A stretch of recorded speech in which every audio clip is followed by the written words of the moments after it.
What's up, y'all? It's your girl, Carrie Hilson. Hey, what's happening, homie? This TIP, man. Yo, what's up? This Big Boy. Y'all know what time it is. Live from the West Coast. You already know you checking out Hard Knock TV. You heard? Yeah, what up, though? This is Common, and right now you checking out Hard Knock TV. You watching Hard Knock TV, you understand? Learn that you yacht.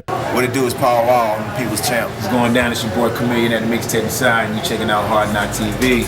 My sprites pink like AKAs. Brace yourself, you'll be amazed. All haters can suck on knees. Me and Cam back in the game. I'm Reggie Bush, he Drew Brees. I run the mic and he's so dope. Now all the blogs are quite pleased, cause they thought we fell out like dry scalp and bad weed. Were you guys the first mixed race group of hip hop?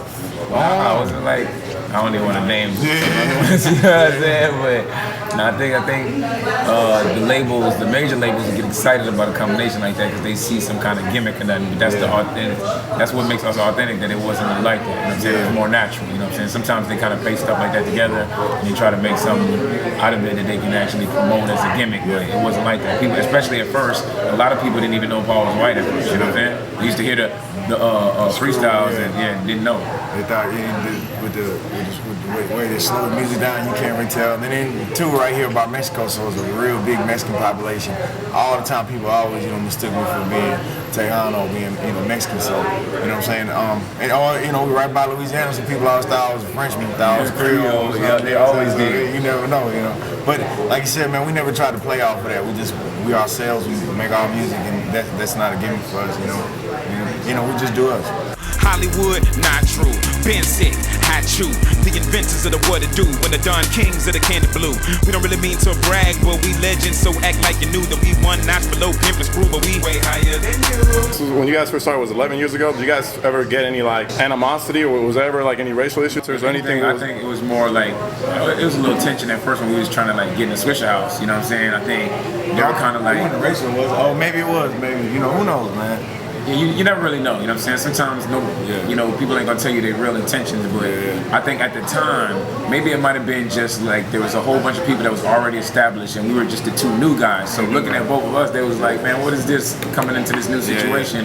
And then when, as time progressed, we started to earn our respect. And that's the main thing I wanna say is, regardless of any race thing, Paul, he always had to earn his respect. He always went out there and was like, yo, I'm about to do this. And sometimes I'd even be like, hey man, you might wanna chill back. And Paul was like, nah, he was like, I'm about to go. And it was so crazy because he was so aggressive with everything. Like, if we went to a video shoot, I'd be like chilling, Paul would hop out the car and go straight to the camera. And I'd be like, oh, slow down, man. Like, he should just be extra. But he was just motivated. He was like, nah, ain't no way to stop even doing anything. But one time though, I remember this is a funny story. I remember being in Florida. We used to do a lot of shows in Florida and Pensacola.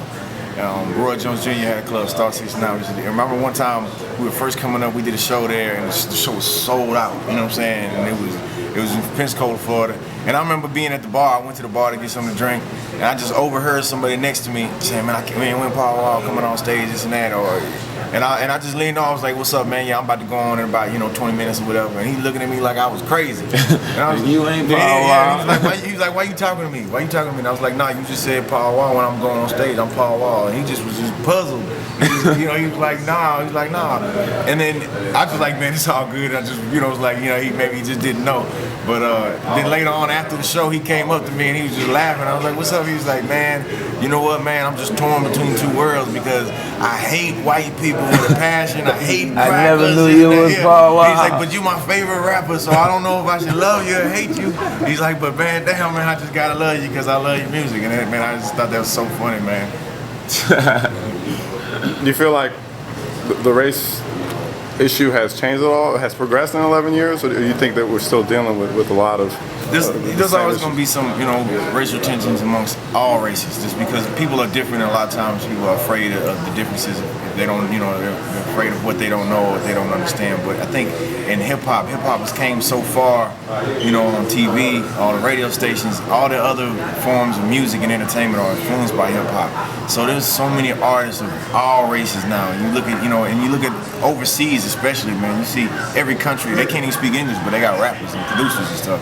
And that's just incredible as a fan of hip hop to see where it started and how everybody's saying hip hop was gonna die off. It's just a fad. No way, it's nothing to respect. People didn't respect hip hop, but now it's a global, it's a global mass major form of entertainment. You know what I'm saying? To see that just as a fan, I'm happy to see that. proud to see how far it's come.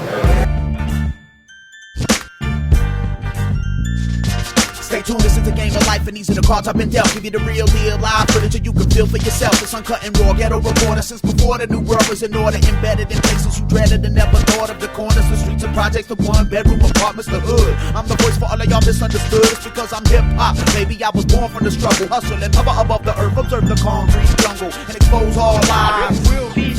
From the block, it's all lies. Revolution of the mind. It will be. Giving nothing but truth.